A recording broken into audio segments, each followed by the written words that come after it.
I'm going to tell you two quick stories today. The first one involves a buyer with an interest rate hold that was about to expire. The second one involves a seller who was nervous about the lack of good inventory.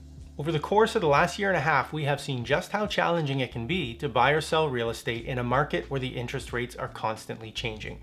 And aside from a general sense of uncertainty that a fluctuating rate environment provides, it can also make timing the closing of real estate transactions a little tricky as well. My name is Jason Bondy-Sawyer with the Bondy-Sawyer real estate team here in the city of Toronto. Now, if you like this video and you want to see more of them, go ahead and subscribe to the channel and hit the like button as well. If you have any questions at all about the real estate market, you can reach out anytime. Just hit that first link down in the description. Okay, story number one. So we had a house listed for sale in the west end of the city with a scheduled offer date. After a few days on the market, we received a very attractive bully offer. It was attractive enough that our sellers were strongly considering working with it. The only thing holding them back was the closing date that these buyers wanted. Our clients were not in a position to move for another 60 days, whereas these buyers wanted to close in just 30. We said to them flat out, look, give us a 60-day closing and the house is yours. Usually in a scenario like this, a buyer will do whatever it takes to get it done. But in this case, it was a no-go. Interest rates were on the rise, and these people had a locked-in interest rate that was soon expiring, and they simply would not be able to buy this house unless they could close in time to take advantage of that rate. So we went back to them and we said, look, if you don't absolutely need to move into the home in 30 days, we'll give you your quick closing, but the seller is going to need to continue living in the home for an additional 30 days afterwards, essentially renting the house back from you. Now, this scenario worked really well for my clients because it would allow them to get their funds in a timely manner and at the same time have that breathing room that they needed to make the move over to their new house. Fortunately, the buyer was in a position where they could stay in their rental for that additional month.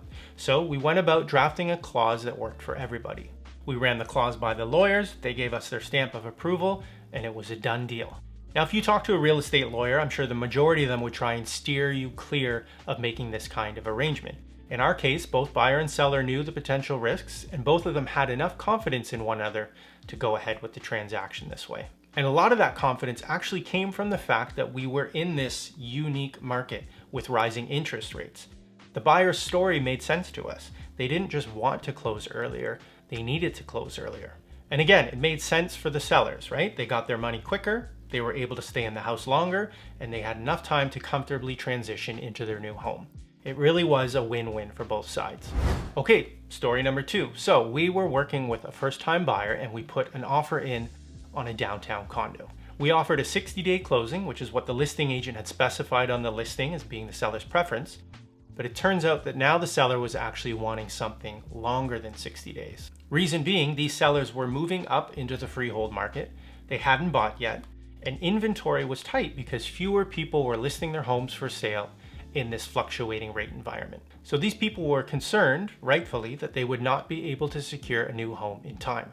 Our client was renting and they still had plenty of time left on their rate hold. So they were in a great position as far as flexibility on closing date was concerned. So we said to the sellers, look, let's agree on a 60-day closing, but we'll give you the benefit of an additional clause that allows you to extend that closing by 30 additional days if need be. This made sense for our client because this was a great unit in their most desired building.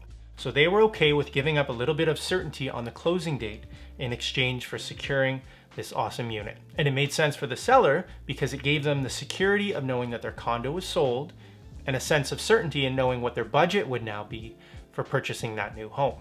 And it also gave them the wiggle room that they needed if they couldn't secure that new home as quickly as they were hoping. Again, another win-win for both parties. Now, the clauses that we used in these two transactions are not utterly unique. People use them in all kinds of real estate markets. They're not used often, but they can be great tools when we need to get creative and bridge that gap between the buyer's needs and the seller's needs. And without a doubt, the market challenges of these last 18 months have given us plenty of opportunities to do just that. Thanks for sticking around to the end of the video. We'll catch you on the next one.